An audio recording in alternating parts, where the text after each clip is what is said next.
Today I'll be doing a quick double unboxing. This one comes from Germany, and I thought I was tired of seeing these type of watches, but when I saw this one, I reached out to them and I really had to have them lend me this watch. Though this one is a loaner, I need to send it back. But this one is mine, and this one is a special watch. I'm Francois, and it's time to watch.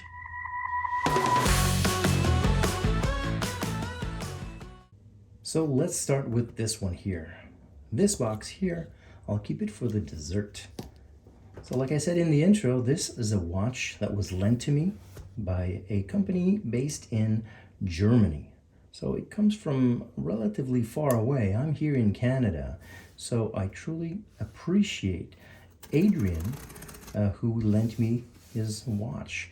This is a watch that has a nice look, vintage look and feel to it, because like I said, I was kind of bored of seeing these types of watches. You'll see what category of watch this is.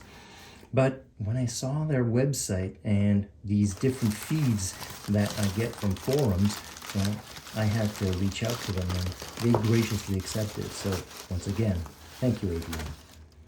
So I have the watch box here, and here is a kind of an envelope, and you see the EZA automatic.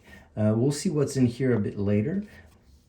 It's a 1972 diver with a blue dial, and this is reminiscent of the initial watches that were created in 1972. And of course their watch was a dive watch, but now Adrian decided to put more modern components to it. This sleeve here is a standard sleeve, and it on top here you have kind of embossed on this kind of simile leather type of material, and it's a nice solid box with, oh, the watch is kind of nested in some felt type of nest, and here it is. So see what I meant by a nice vintage look and feel?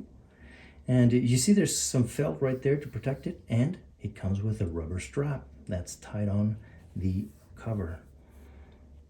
So let's take this out and see closer. So all the watches that Adrian sends out has this type of seal, and it's kind of a, let's call it a seal of approval, basically saying, attesting that this is a brand new watch. And we'll see in the review, but I think he calibrates his watches. It's nice and clean. It's nice and simple. It's nice and balanced. I like the shine to it, that it reflects well with on the lights.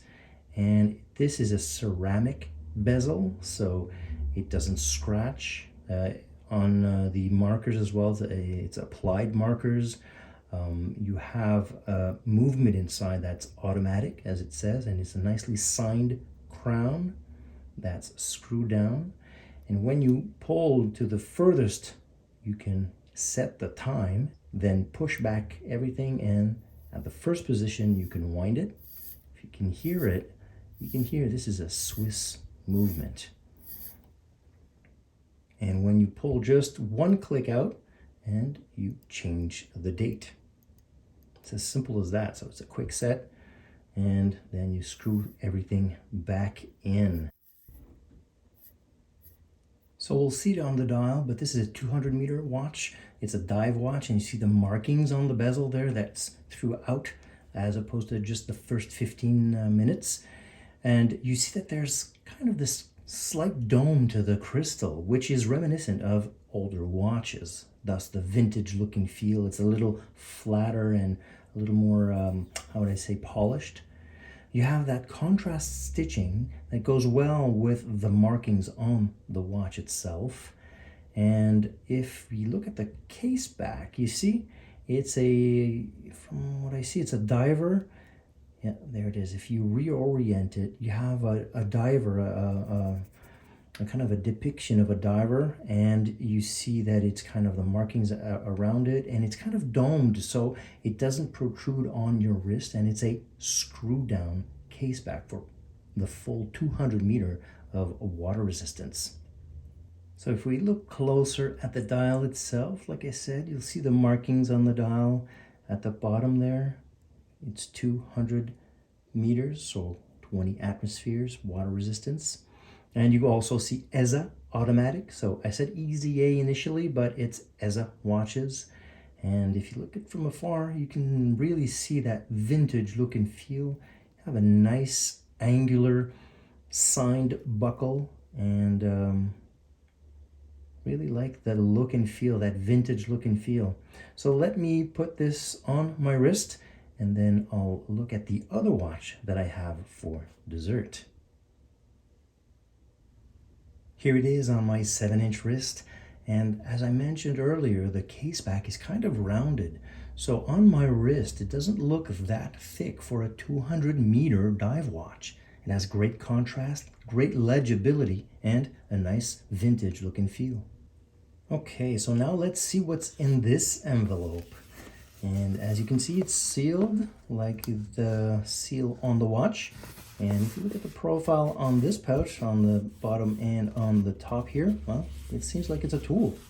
So let me just break the seal and see what's inside. I wasn't able to crack the seal, but you'll notice it's the same type of seal on the watch itself with the EZA logo. Nice touch. So in here, there seems to be some paperwork. So let's get this out and see what's in here. So my first thought is that it seems to be a kind of a, yeah, that's it, a calibration type of sheet, where we kind of like that when it comes from a manufacturer that calibrates its watches, and the rest here is the international warranty. And inside here, I guessed right, it's a tool. Let's see how that goes. This tool here has a nice design to it, so let's see on this side what we have.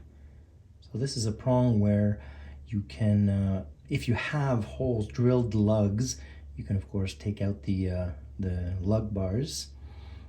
So if we look on this side, this is the type of tool that you'll have for every watch, if I recall, and it's a screwdriver. So if you have screw pins for a bracelet, you can just take them off, or you can just take out the lug bar itself. Let's just put this aside and see what we have for dessert.